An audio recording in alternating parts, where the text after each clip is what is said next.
The glass in my hand almost slipped when my aunt's sharp laugh cut across the table. "There she is, our forever single girl," Aunt Linda sneered, her wine swirling like it was part of the performance. "Emily, honey, maybe one day you'll finally bring a man home instead of excuses." Before we begin, drop a comment and tell us where are you from and from which city you're watching our videos. And after watching the whole video, don't forget to tell us, what would you do in this situation? Be honest. Tell me in the comments below. We read every comment. Let's begin. The whole dining room erupted. Forks clinked, my cousin smirked, and my father shook his head with a sigh, pretending to be disappointed. My younger sister, Rachel, leaned back in her chair, her voice dripping with mockery. "Come on, Em. Admit it. Love just isn't for you. Some women are meant to marry and some—" She paused, scanning me from head to toe like I was some kind of spectacle. "Are just meant to be alone." My stomach nodded, but I didn't flinch. They'd been doing this for years, every family gathering turning into a spectacle at my expense. The jokes, the smirks, the constant reminders that in their eyes, I was destined to fail. But what they never knew, what none of them had ever even suspected, was that I wasn't just dating. I wasn't trying to find someone. I was already married, and not to just anyone. I pressed my lips together, trying not to smirk. If they knew who was waiting outside, they'd choke on every cruel word they'd ever thrown at me. Rachel leaned forward, her nails tapping against her wine glass, eyes glittering with cruelty. "What is it, Emily? You're awfully quiet tonight. No mysterious boyfriend stories to feed us? Or did he vanish into thin air too?" That was the moment the doorbell rang. The sound sliced through the room like a blade. Every head turned. My mother frowned, annoyed. Who could that be? Rachel, still smirking, got up and strutted to the door. She yanked it open with that same arrogance, ready to dismiss whoever was on the other side. But then her face froze. Her eyes widened. Her lips parted, but no sound came out, because standing there, tall, composed, and effortlessly commanding, was my husband, Daniel. His presence filled the doorway like a storm. Broad-shouldered, dark-haired, his tailored suit clinging perfectly to his frame. He wasn't smiling. His eyes, sharp and cold, swept over Rachel and then past her, locking directly onto me. The silence in the room turned suffocating. Rachel staggered back a step, her hand still gripping the doorknob like she needed it to stay upright. Wait. You're... Daniel stepped inside without asking permission, his hand sliding to the small of my back with a quiet, protective claim. The entire family stared, jaws unhinged, as if reality itself had betrayed them. I finally let myself smile. "Everyone, meet my husband." The color drained from my father's face. Aunt Linda's glass slipped from her hand and shattered against the floor. But Rachel?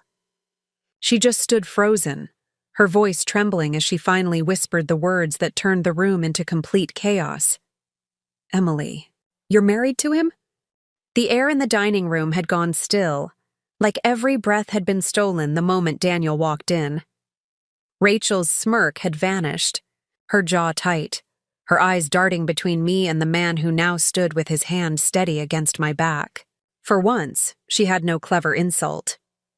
My father, Richard, cleared his throat, trying to reassert control. "Emily, what is this? Some kind of joke?" His voice shook slightly, betraying the calm facade he always tried to wear. I tilted my head, savoring the tremor in his voice. "No, Dad, not a joke.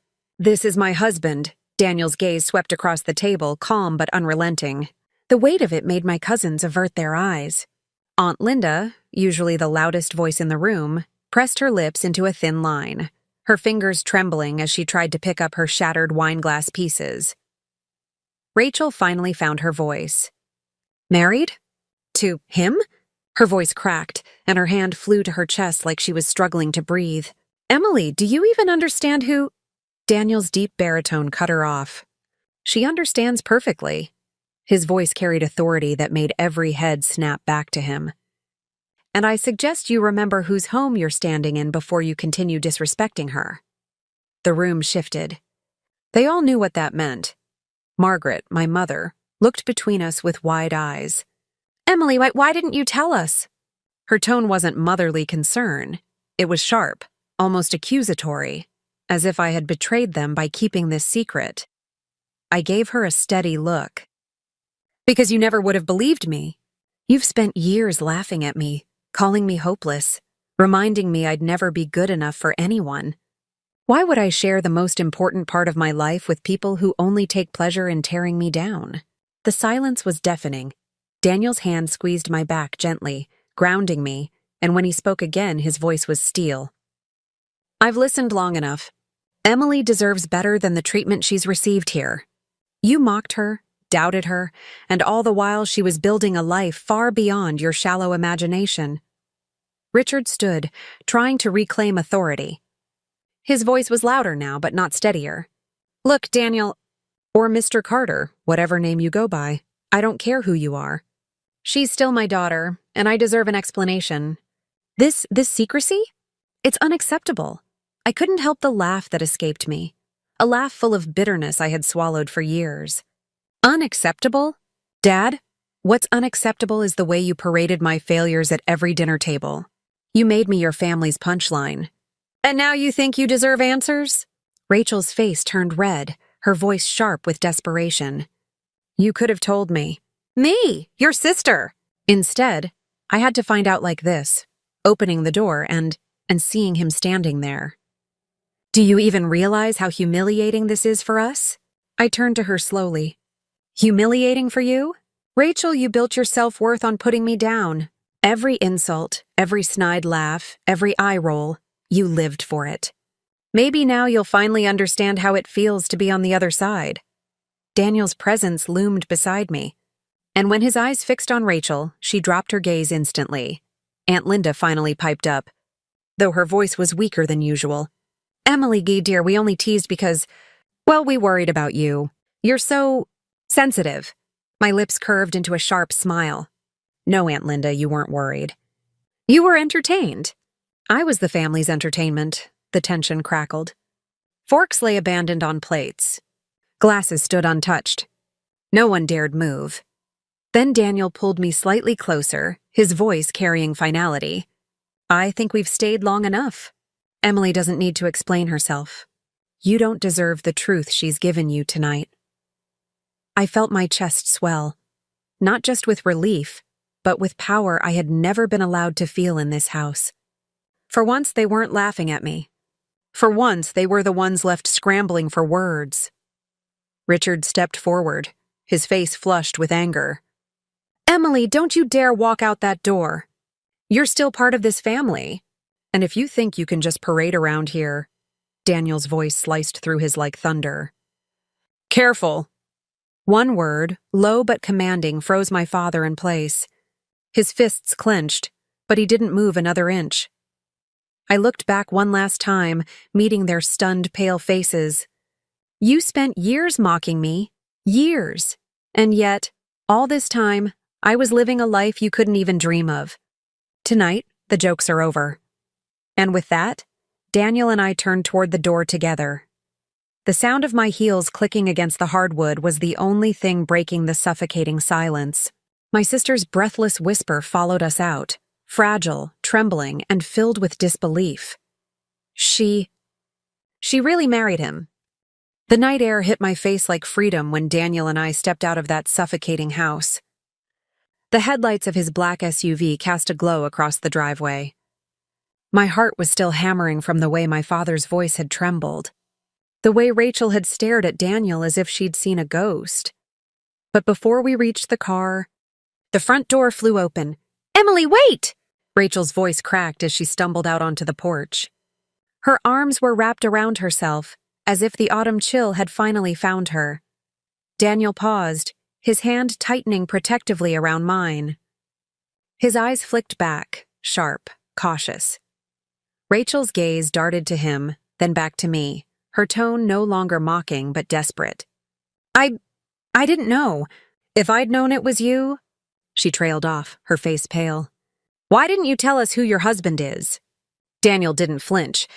His voice was calm but cold. Because it was none of your business. Rachel's lips trembled. He's Daniel Carter. She spoke the name like it was a confession. Her eyes glistened in the porch light. The same Daniel Carter who... She stopped herself, looking at me, then quickly at him, like even saying it out loud might get her in trouble. I tilted my head, studying her. What's wrong, Rachel?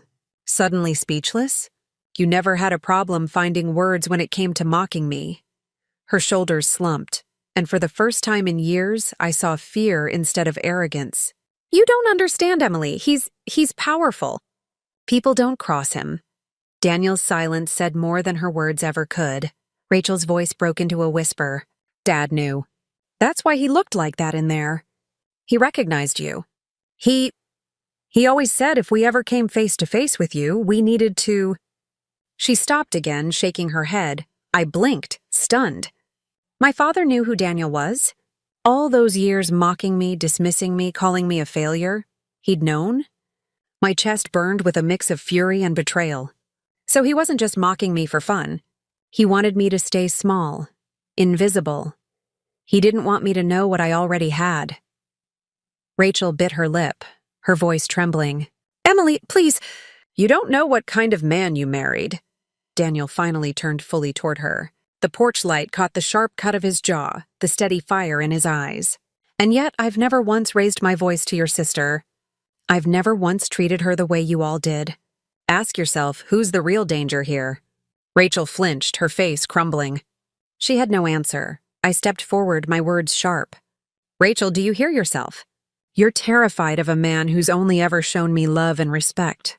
But you weren't afraid to tear me apart for years. That tells me everything I need to know about this family's definition of danger.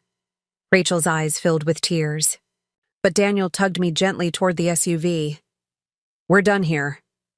But as we opened the car door, another figure emerged from the house. My father? Emily! Richard's voice bellowed across the driveway. His face was red, his steps uneven, like he was fighting a war inside himself. Don't leave like this. You don't understand who you're dealing with. I spun around, my anger boiling over. No, Dad, you don't understand. For years you told me I was nothing, that I'd never have anyone, that I was destined to fail. And all along you knew exactly who I was married to. You kept me in the shadows on purpose. Richard's voice faltered, but he tried to regain control. I only wanted to protect you. Protect me? My voice shook with fury. By humiliating me? By letting my sister and aunt tear me apart every time I walked into this house? That's not protection. That's cruelty. Daniel's hand brushed my shoulder, steadying me, but his own gaze was like ice as he addressed my father. Richard, I warned you years ago that if you ever stood in the way of Emily's happiness, you'd regret it. Tonight is your reminder. The blood drained from my father's face. His lips pressed into a thin, trembling line. He opened his mouth, but no words came. The weight of the silence between them was suffocating. My mother stood in the doorway now, clutching the frame with pale fingers, her expression frozen between fear and disbelief. I turned to Daniel, my voice softer, though it carried all the fire of years suppressed. Let's go. I've wasted enough of my life proving myself to people who never deserved to know me. Daniel opened the passenger door, his eyes still locked on my father. She doesn't need this house. She doesn't need your approval. She has me, and that's more than you'll ever give her. I slid into the seat, my heart pounding, the sound of my father's heavy breathing following me like an echo of the past. Daniel closed the door firmly, the final barrier between me and the family that had caged me for so long. As the engine roared to life, I glanced back through the tinted glass. Rachel stood frozen, her arms wrapped around herself, her lips moving soundlessly. My mother leaned against the doorway, her face pale. And my father? He just stood there, staring at the car, as if everything he had built, the control, the ridicule, the power, had finally crumbled in one night. And for the first time, I didn't feel small. I didn't feel ashamed. I felt unstoppable. The hum of the SUV's engine filled the night as Daniel pulled us onto the empty road. My hands trembled in my lap, not from fear but from the storm of adrenaline coursing through me. For the first time in years, I wasn't swallowing my words. I wasn't sitting in silence while they tore me apart. I had spoken, and they had finally listened. But one question lingered in the pit of my stomach. "Daniel," I whispered, staring out the window at the blur of streetlights. "My father knew you." "Rachel knew you. Why are they so afraid of you?" Daniel's jaw flexed as his hands tightened around the wheel. His eyes stayed on the road, his voice low but steady. "Because your father once worked for me, and he betrayed me." My head snapped toward him. "What?" He finally glanced at me, his gaze softening only for me. "Years ago, Richard came to me for investment money. I gave him a chance, trusted him with resources most men only dream of. But he squandered it, lied, cut corners, tried to walk away like I'd never find out. When I did, I gave him one warning: never stand in the way of anyone I cared about." The pieces slammed into place in my mind. My father's pale face, his trembling voice, his desperate attempt to control me. He had been terrified all along, not of losing me, but of Daniel returning. I swallowed hard. "So all those years, mocking me, keeping me small, it was because he didn't want me connected to you." He was trying to hide his own shame. Daniel's hand slipped over mine, warm and grounding. "Exactly. He tried to bury his mistake by burying you. But you're not his weakness, Emily. You never were. You're his reminder that he can't erase the past." Tears burned at the corners of my eyes. But they weren't from sadness. They were from the power of finally seeing the truth. By the time we reached our penthouse, the city skyline glittering in the distance, my phone was already buzzing nonstop. Calls from Rachel, from Mom, even from Dad. I ignored them all. But then one message came through that made my chest tighten. "Emily, please come back. We need to talk." "It's not what you think." Daniel glanced at the screen, then at me. "Do you want to go back?" I stared at the message, my chest rising and falling with the weight of it. For a moment, the old Emily, the one who longed for acceptance, who would have run back to prove herself, whispered in my ear. But then I remembered the sneers, the laughter, the way they fed off my humiliation like it was dinner entertainment. "No," I said firmly. "I don't want their explanations. I don't want their excuses. They showed me who they are, and tonight, I showed them who I've become." Daniel's eyes softened, pride flickering across his face. "That's my wife." The next morning, though, the storm reached a peak. News had spread, because of course Rachel couldn't keep her mouth shut. I woke up to headlines flashing across my phone. "Business tycoon Daniel Carter spotted with secret wife, Emily Carter." Paparazzi photos were everywhere, Daniel standing beside me in the driveway. My family's stunned faces in the background. My father's voice message came next, shaky and broken. "Emily, you don't understand what this means for us. For the family. Please, you have to fix this." I almost laughed. "For us? No, this had never been about us. It had always been about him." By noon, my family showed up at our building. The doorman called up, warning us. Daniel arched an eyebrow, but I nodded. I wanted this. I wanted the final confrontation. When we entered the lobby, they were waiting. Richard, pale and desperate. Margaret clutching her purse like it was a shield. And Rachel, eyes red, mascara streaked from crying.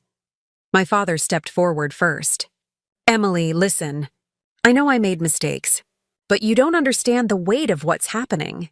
If people find out about my past with Daniel..." I cut him off, my voice sharp. "This isn't about your reputation anymore, Dad. It's about mine. For years you made me your scapegoat, your family's joke. And all along, you were hiding your own failures." Richard's lips trembled, but he had no defense. Rachel reached for me then, her voice weak. "I'm sorry, Emily, I really am. I thought mocking you made me strong. But last night, seeing you with him, I realized I was just jealous. You found love, and I..." She broke off, tears spilling down her cheeks. For a moment, the old ache in my chest stirred. But Daniel's steady presence beside me reminded me of the truth. Apologies meant nothing without change. I straightened my shoulders. You all had years to show me kindness. Years to treat me with respect. And you chose cruelty instead. You don't get to rewrite that history just because you finally saw the man standing beside me. Daniel placed his hand gently on the small of my back, his voice calm but final.